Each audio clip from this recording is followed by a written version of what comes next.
এইভাবে ভাগ্য মা বিড়ালকে ধোকা দিল। এই মা বিড়ালটি প্রতিদিন মিষ্টির দোকানের বাইরে দাঁড়িয়ে থাকত। যখনই সে একটু বেঁচে থাকা খাবার পেয়ে যেত, সাথে সাথে সেগুলো নিয়ে তার বাচ্চাদের মধ্যে ভাগ করে দিত।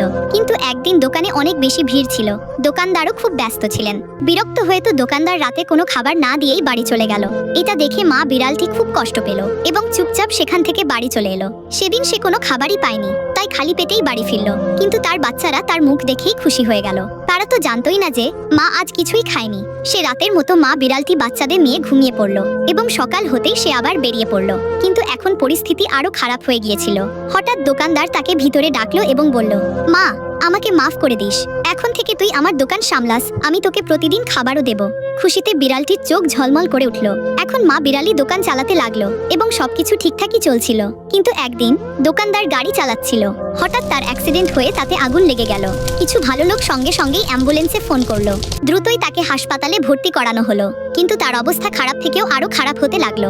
ডাক্তাররা মা বিড়ালটিকে ফোন করে সব কথা জানালো। বিড়ালটি বিশ্বাসই করতে পারল না। সে তার বাচ্চাদের নিয়ে হাসপাতালে পৌঁছালো, কিন্তু ততক্ষণে অনেক দেরি হয়ে গিয়েছিল। বিড়াল আর তার বাচ্চারা কাঁদতে লাগলো। কিন্তু এই ভালো লোকটির জন্য কেউই এখনো লাইক সাবস্ক্রাইব করেনি।